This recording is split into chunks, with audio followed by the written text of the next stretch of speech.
Welcome everybody. We're going to be discussing chalk pastel and the pop art illustration. For this I'll be doing Iron Man.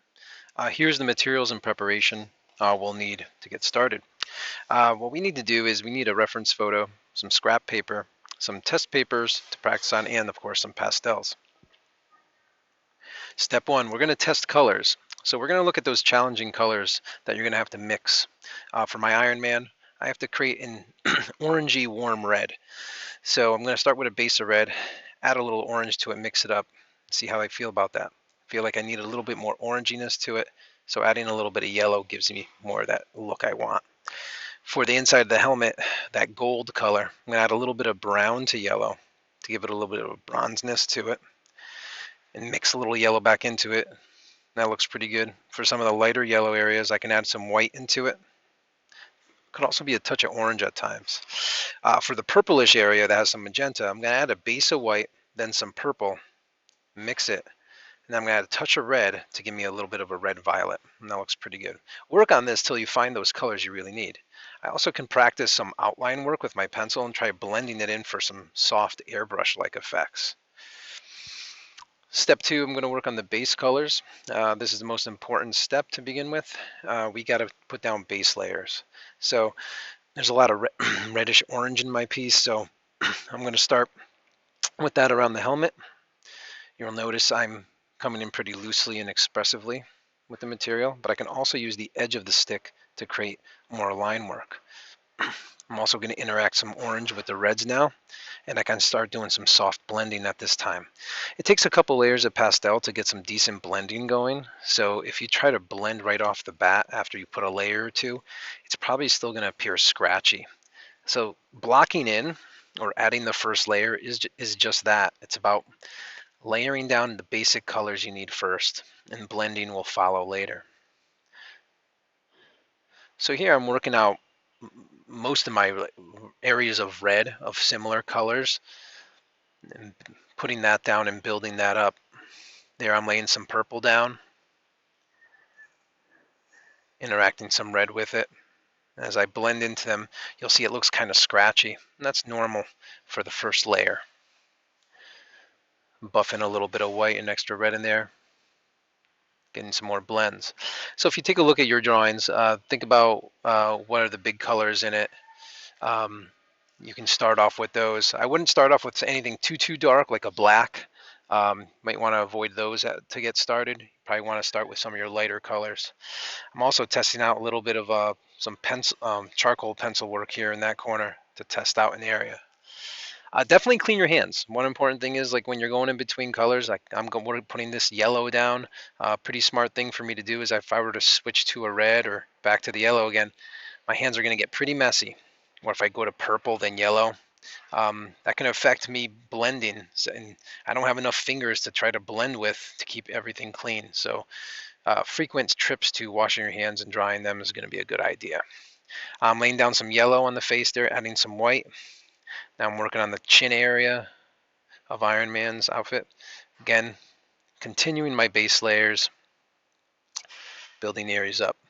After I got some decent layering down, I can start blending. So here I'm going to start adding some orange and yellows over those red base areas I put. You're going to notice a lot more blendability happening now. And it happens quite easily as well. Building up a couple layers of purple and blue and red creates some very deep purples instead of just purple alone. Adding whites and blues to counteract each other to create soft fades is an excellent thing to do in terms of layering. If you just put down one color then another, you might not get such smooth blends. It takes a few layers, sometimes 4 or 5 light layers. You can use the charcoal stick as almost like a pencil too, if you use the edge of it. Now we're going to go into some line work. Now that I put my blends and my base color down, I'm using a black charcoal pencil to do a lot of line work here. Your image might have a lot of line work, it might not. Mine does. So this is what's going to bring all the detail out in my character here. So I'm going to use it like I use a pencil. Just draw with it. You can fill in with the pencil in certain areas, small areas. In large areas, you can fill in with the black charcoal stick or whatever color you're using for line work. Iron Man has black outlines, so I'm using black. And this is what's going to bring all the details out. So as you see, I'm also using a scrap piece of paper to protect my palm from the drawing so I don't make so many smudges. Smudges are inevitable with pastel drawing, but by using that scrap piece of paper, it's really protecting the drawing and my hand from getting dirty and getting smudgy. Again, I'm tracing over all the pencil work I did from my sketch here. So in the drawing here, it might look like I'm making all that up, but that's already hand drawn from my traced sketch. So I'm literally just redrawing these in. And again, filling in and layering. I can blend here, blending in tones. So his head's going to stand out very strongly against the rest of the body once I blend in those blacks I've been placing around. Close attention to your source photo is going to give you all the details you need. You want to get as close as possible with your colors and details to get the best effect you can. Sometimes you might miss a thing or two, and then that's okay. But if you notice something just looks off, double check, see if you have all your details there, and if you matched your colors as well as possible. So putting in those darks around there are really helping the head separate from the body three-dimensionally. And always look back to your test colors. You can always test them out, but remember those formulas. So I'm adding some brown back over the yellow because I know it's going to add a more of a bronze look. So final details. Now I'm just softening in there. A little bit of brown over yellow goes a long way. When you have a light color, adding a darker color will change it immensely. And again, as you get closer to the end, you get more details. If you have some highlights or made a mistake, you can actually erase away pastel well enough to pull out brighter tones. So right now I'm erasing some areas where I'm going to put white on Iron Man's helmet. It allows the white to be brighter instead of just putting it over the yellow. I also have a white chalk pencil where I'm going to be able to create highlighted edges and outlines where need be. Get a lot of control with that. So that's what I'm doing.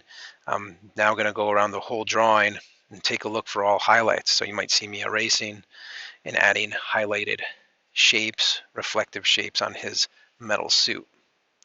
You may have this going on in your illustration, you might not. But in my case, I do.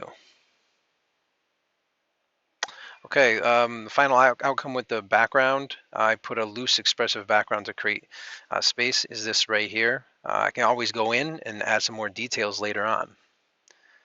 Good luck, everybody.